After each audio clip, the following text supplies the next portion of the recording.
Hey guys, welcome to the garden for our week 2 full garden tour. The garden right now is a mess, but I feel like I'm gonna say that every week this year. It's constantly a work in progress. I have cardboard laying everywhere, my little stool's out here still. I'm trying to get it to where I want it. So, week 2, full garden tour. Let's do this. We're gonna start at the gate today and we're gonna work our way this way this week, trying a different direction. I don't know, we'll see how it goes, but we're gonna go in the garden and we're gonna get this tour started.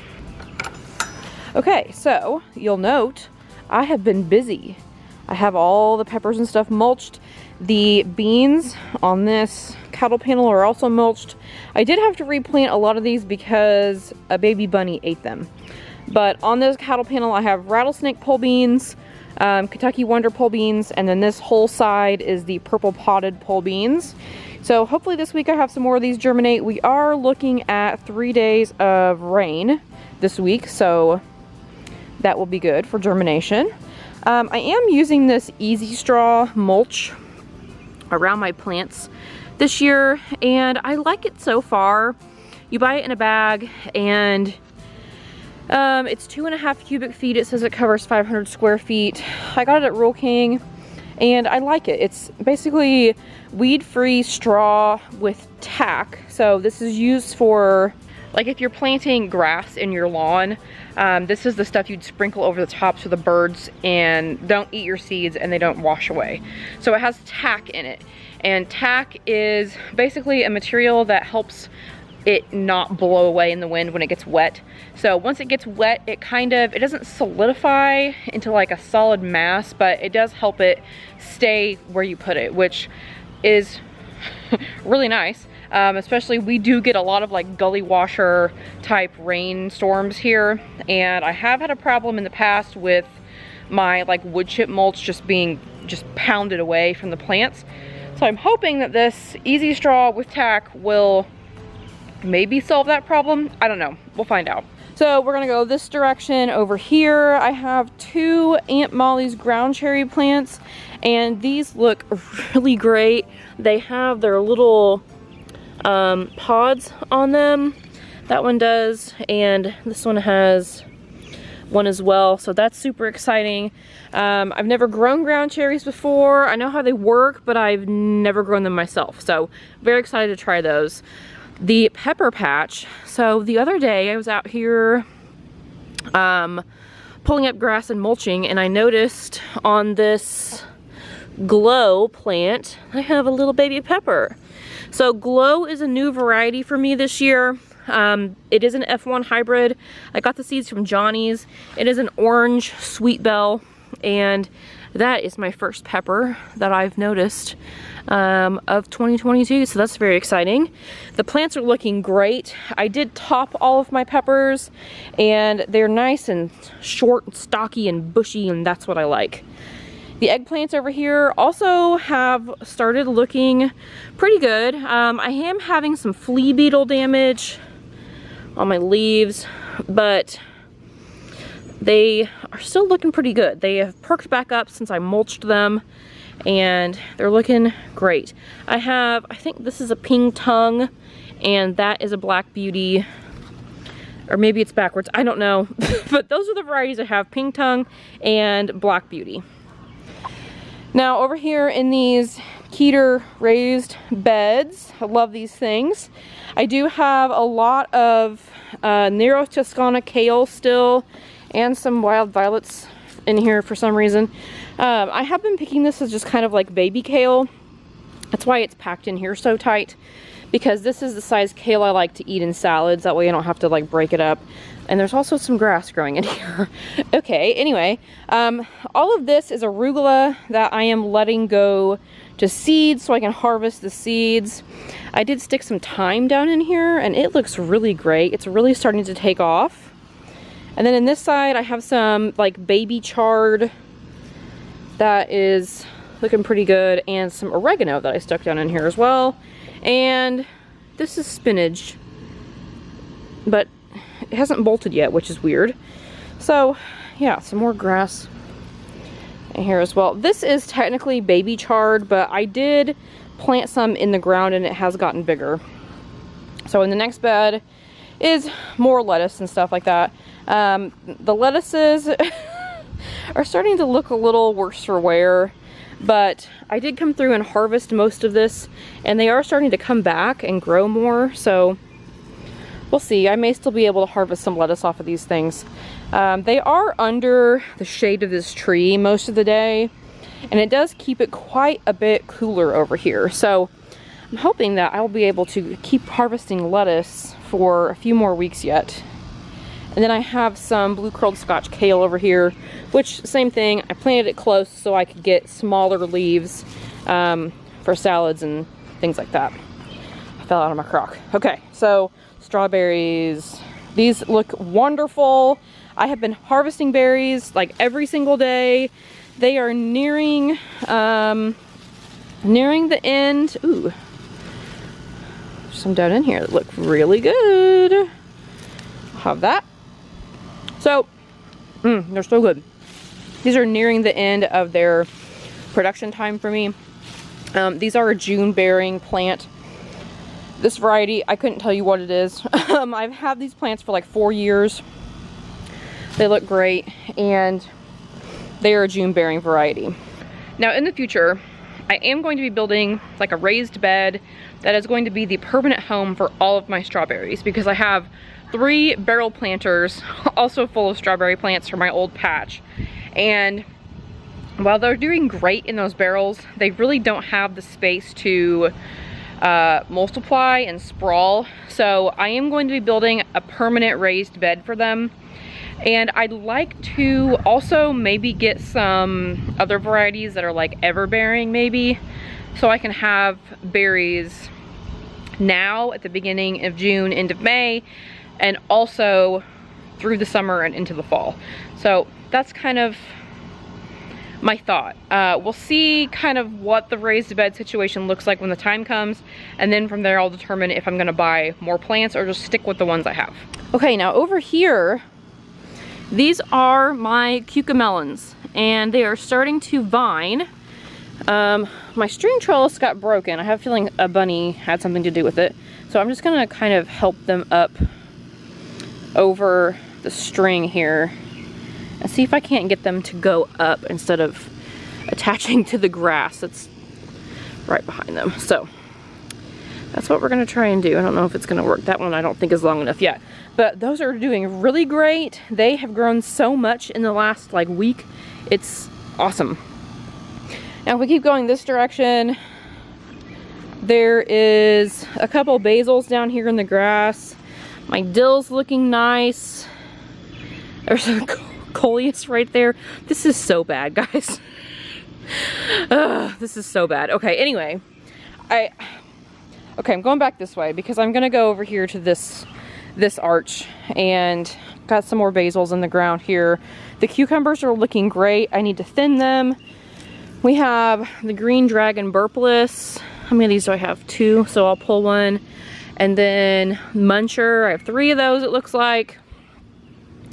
And then over here I have Chinese snake and salt and pepper, which salt and pepper is a new variety for me this year, and they are a white cucumber, so very exciting. I will thin these. I just have not had a chance to do it yet. And then over here I have my little variegated sage and my rosemary, which are being choked back by wild violets. So this is on the to-do list for this week, is to get all of this taken care of so it looks more like this. This is what I would like all of my planted areas to look like. That's the goal. Basically what I'm doing is I'm tackling this in a space by space basis, coming through, ripping up all the wild violets and grass, and putting down that easy straw. And it's hard work, but it really does not take that long. I'm using my Hori Hori garden knife to do it. I just pull them up, put them in a bucket, and I'm composting all of this stuff just kind of back in the corner behind the greenhouse. And hopefully that'll give me some nice rich soil that I can use to amend my plants later in the season or next spring. Okay, so we're gonna go over here into the tomato area. And these plants are looking pretty good. I'm noticing flowers on pretty much everything. Again, the grass situation is not ideal, but really they don't seem to care because they are setting flowers and growing like crazy. I have a Mono Orange and Abe Lincoln over here, and then these are delicious. This one is a monster of a plant. It is huge, and it's setting a ton of flowers. And then these two are Orange Kentucky Beefsteak. These are the only ones on this panel that are not setting flowers yet, and I bet it has something to do with all this grass. So this is on the to-do list for this week as well, is getting the grass along this cattle panel taken care of. Over here I have kale and chard that I planted in the ground. I'm trying to get my shadow out of the way here. So this is the Nero Toscana kale. This is the kale that the bunny ate down to nothing, but it's coming back, coming into it. The chard looks really great. Some of this is a really nice big size. This is so good. And then there's some more strawberries over here. My 3 strawberry barrels. And more tomatoes. So I have triple crop here, setting some flowers. And then the other 3 of these are Aunt Ruby's German green. So these plants are looking pretty good, setting flowers, which is what we like to see. Oh man, that is a monster of a flower. That's definitely going to be fasciated. I'm going to leave it. I have 3 plants of that, so we're going to leave it. Now over here on these T-posts, I have 2 San Marzanos. Again, I think the Creeping Charlie is, you know, harboring these plants a little bit, but that's okay. These 2 look really good. Kellogg's Breakfast here, setting flowers, and this one is Carbon, also setting some flowers, and another fasciated blossom, I think. This plant is a monster and I love it. All my basils right here are really starting to look really great. I need to come out and harvest some basil. They are really starting to get big. Again, I need to mulch these, but really, I'm happy with them. They're looking really nice. Now this, I talked about this last week and how these plants were looking a little iffy. But today I came out and pulled the grass, mulched, and I think they'll probably start looking better this week. So I have Chianti Rose, Paul Robeson, and White Tomasol here. Okay, now this cattle panel has some zinnias and a nasturtium here. And then this has some more pole beans and different varieties here. I don't really know what any of these are, but again, the bunny was in here, so I had to replant most of these. But this one is called Marvel of Venice, and it has already snaked up the cattle panel here. The Sunset Runner back here is doing well as well, so that's exciting. And then I have another zinnia and a Mexican Red Torch sunflower back there that's looking very happy. And speaking of sunflowers, they are looking wonderful. They are all getting super tall. They're starting to get their blossoms, and yeah, so that's exciting. I can't wait to see what these all look like. Okay, now I'm gonna go back this direction. We have the greenhouse here, and I have some tomatoes over here. Now these are a few different varieties. These 2 right here and here are called Firebird.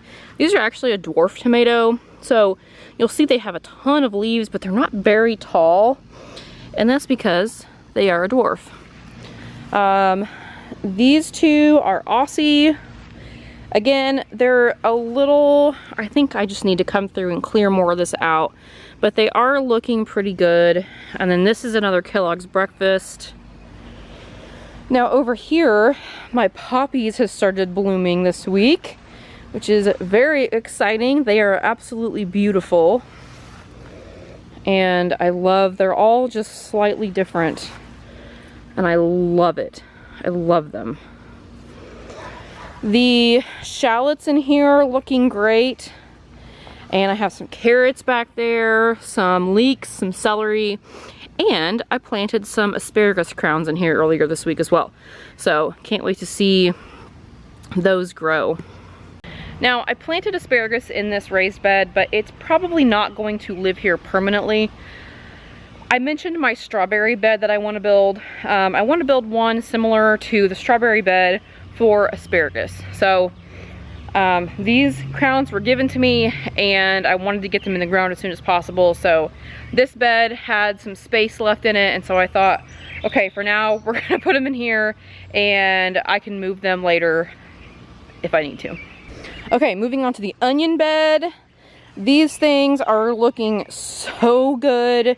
They are starting to bulb a little bit, which is exciting. I will probably start pulling these up at the end of the month, like every other one, just so I can get some bigger bulbs and I can start using these as soon as possible. But you can eat the tops and they are delicious. I know that we eat them like green onions here, and I have frozen them and used them later for recipes, and they are so good. So don't take all of the tops, but you can take a few from each onion and it'll be totally fine, and it won't hurt the production of the plant at all. So moving on to the potato bed. Again, these are huge. They look so good.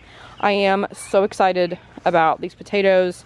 I grew these from grocery store potatoes and I was not sure they were even going to do anything, but they are.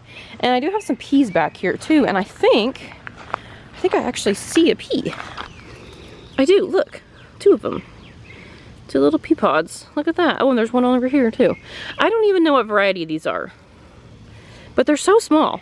And then I have some more over here that are kind of tall and spindly and don't have any flowers on them. So I know there are different varieties, but I couldn't tell you what the varieties are. So, you know.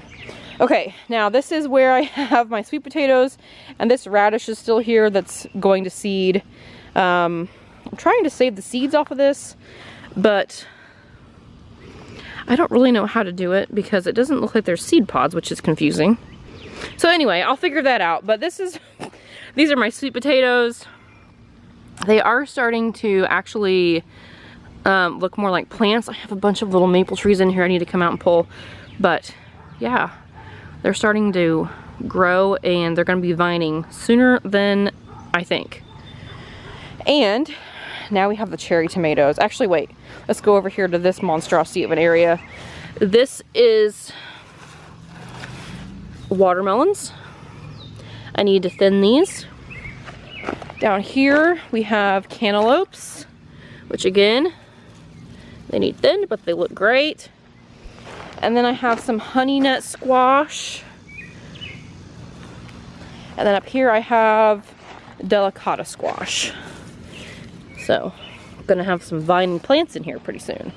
Okay, now we can talk about the cherry tomatoes. These plants are monsters and they look so good. They all have at least flowers. Some of them have actual tomatoes on them though. So let's see if I can find which ones have tomatoes on them. This one does. This is the Sun Gold. And they're my first tomatoes of the year. Very excited that it's Sun Gold. So yeah, these plants are huge. Looking great. And they're gonna be all the way up this panel before I know it.